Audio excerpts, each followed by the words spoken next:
All right, so I told you at the beginning of class that I'd explain myself. I'd explain what this is all about. Daniel asked us some beautiful mind shit.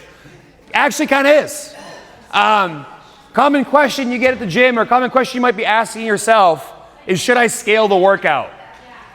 Unfortunately, it's not always black or white, but this is a kind of a nice North Star to use and realize that sometimes it's still, even if this might be a situation where you might create more power, which I'll explain what that is in a minute, with the scaled version, I might still nudge you to do RX. And it might be more of a mental thing than a physical thing. But the common question is, should I scale? And often I'm going to say yes. Usually I'm going to say yes. Today kind of being a bit of the exception because Fran is a benchmark. And when we do benchmarks or tests, we want to ask ourselves, can we reasonably do this safely inside the time domain we're looking for? And if the answer is yeah, or really close, I'm probably going to tell you to send it. But in the day-to-day classes, when we aren't doing these workouts that have names, Fran, Grace, Diane, or like 1K row, I might tell you to scale.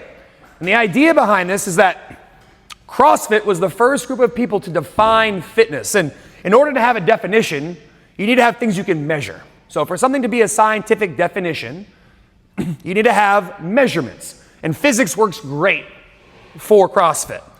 Weight, time, and distance. These are kind of the things you need to know if you're going to do some physics. How much does it weigh? How far did it go? And how fast did you do it? So in this example, I wanted to talk about two hypothetical athletes. Remember, pretend I weigh 200 pounds. I'm pretty close. But 6 foot, 200 pounds. Close. And in the situation here, we have two athletes. Think about it in theory, we could split time in half. And one of them goes on the journey of scale, and one of them goes on the journey of RX at the exact same time. And they do Fran.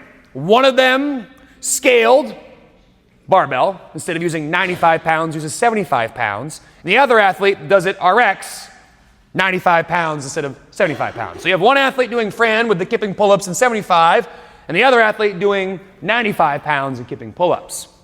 And using physics, we can figure out how much work was done, how much weight was moved, how far did it go, and how long did it take.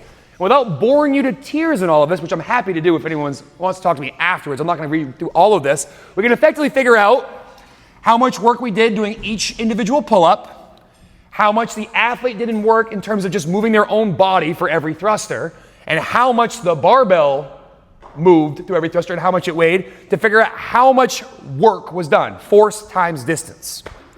We can then take that number, multiply it by 45 reps, because you're doing 45 reps of both movements, and add all those numbers together to figure out the total amount of what they call foot-pounds, which is just how far did it go, and how much did it weigh across 45 reps of Fran.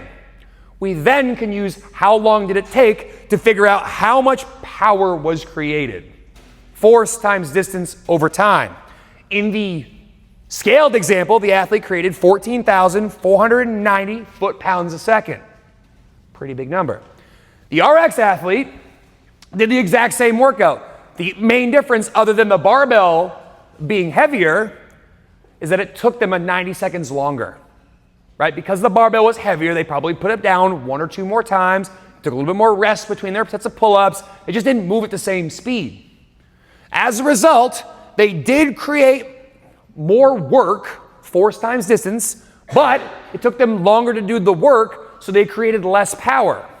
This athlete who did Fran 90 seconds slower created 4,000 foot-pounds per second less power than the athlete who did it scaled.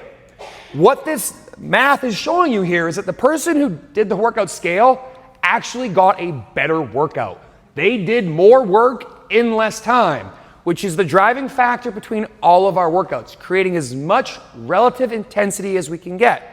Relative is relative to you, what you can both physiologically, your body can handle, and mentally, what you can handle, psychologically. So in this example, the athlete doing this workout scaled generated 33% more power in their workout than the athlete who did it RX. What does that mean for all of us? Power is directly correlated with intensity. Intensity is directly correlated with results.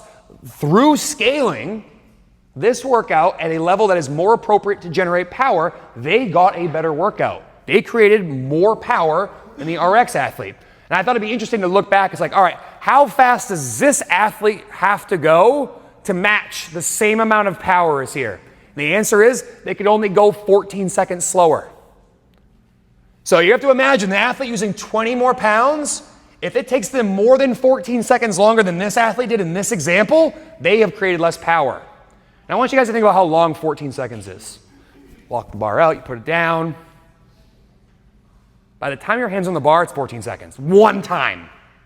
So again, if you get told to scale in class, I want you guys to think that in your heads, what we're trying to do is to create as much power in every single workout as we can.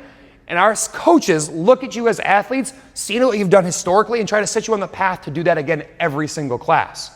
Now again, this isn't the only way we scale people. Like I told you earlier, sometimes it's psychological. Like, hey, you really need that nudge today. I don't care if you create less power, but you need to believe in yourself that you can move a 75-pound barbell. That's not going to be every day. But I think this is pretty cool. They're the first people to do this. No one before CrossFit has ever done anything like this. And if you don't believe me, go to Google tonight, search the definition of fitness, and tell me what you get back. It's going to sound like a word salad. Don't believe me? Come back and tell me a good definition you found tomorrow. Do you guys have any questions? This makes sense? I know that I loved physics in high school, like this part, and then it got complicated, to be honest, and I was fucking lost. So as soon as we got calculus involved, I'm out. Algebra, I'm in. Calculus, I'm out. But scaling's a good thing. You should always ask your coach, guys. The best way to do this is ask the coach every time you come in here, how do I get my best workout? Fuck this. I don't care exactly what this says. This can say, Fran, 409 pounds and 87 muscle-ups. What is your version of that gives you the best workout? That's what you should always be seeking when you come in here. So I'll keep doing that for you, but it's a two-person process. You got to ask and I got to help, and we're going to always be working together to give you the best workout possible. But guys, thanks for coming in. Make sure you record this. We will do this workout again, and we can figure out this math if you want. Be happy to do it anytime. Bye, guys.